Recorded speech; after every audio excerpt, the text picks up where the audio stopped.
Magkano ang loob mo kay Papa Joms? Ay, halos naggrabe na po. Magkano daw? Sobrang gana ng pakanamdam niya sa'yo. Si Carla. Malapit na tayo sa Aray ko. Ano ka kay Coffee? Kumusta naman si Coffee Kasi nagtatampo talaga yun sa'yo. Pag na-drive nga ako, minsan natigil bigla Ganun yung magtampo.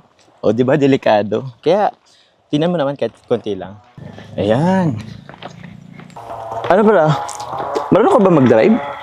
Hindi po. Hindi. Gusto mo kita? Mag-drive test tayo. Kaya mo naman yan, ha? Magasgasan si Coffee. Magasgasan? Okay lang yan. Ano, road trip tayo? Sige, pasok ka na muna. Ipasensya na pala, medyo ano pa yung gamit ko dyan. Okay lang po. Thank you po. Sorry. Ay, bulog. Hi, Coffee. Hi! Hey, Coffee yun. Wait lang, Mainit ba? Okay na po.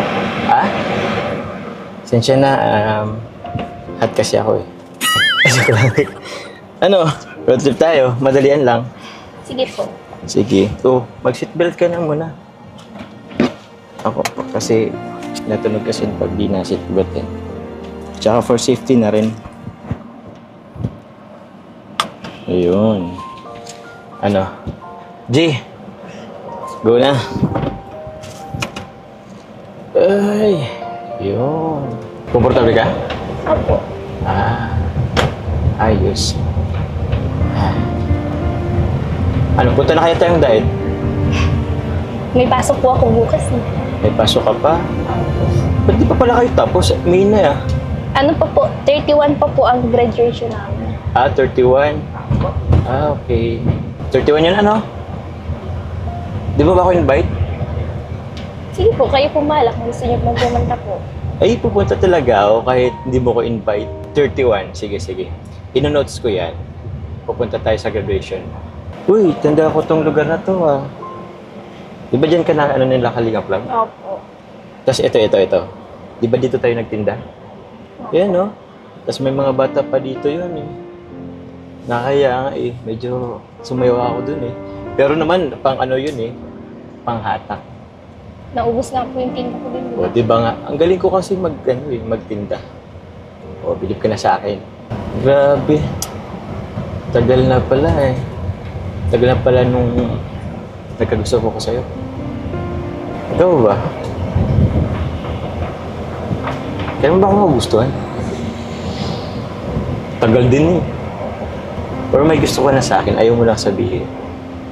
Mababangga na po tayo. Ay, sorry. Wala naman Kaso baka mahulog nga tayo sa gilid.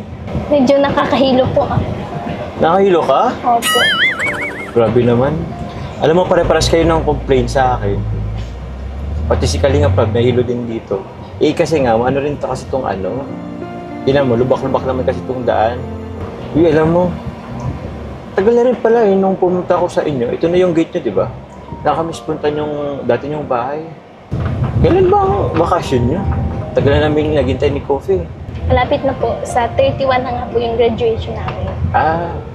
Sabagay. Kaso naumpisa pa lang yung buwan ng May Isang buwan pa.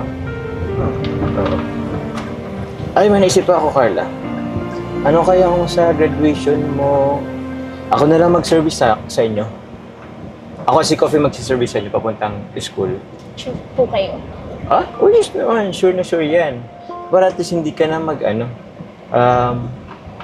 hindi ka na mamblema sa sakayan. Tapos naman, para naman komportable ka. Kayo ng family nyo. Diba? Ano, okay ba? Naisip ko? Sige po. Sige. May 31. Coffee Alam mo na, May 31. Available naman to si Coffee anytime. Wala naman siya nagagawa kasi ako nagdadrive sa kanya. Kaya, available kami sa May 31. Ano, baka pupunta ka pa ng diet? Magpapa-ayos ka pa yata? Hindi po. Hindi naman na. Sige, ako na lang pupunta dito. Tsaka Carla? Ano bang plano mo sa graduation mo? Wala ka bang planong sagutin ako? Graduation po yun. Oo. Double celebration. Wala pa po yun sa isip ko eh. Wala pa? Ni minsan ba, di mo man lang maisip na sagutin ako? Wala pa po sa isip ko yung mag-boyfriend eh. Pero nasa isip naman po kita.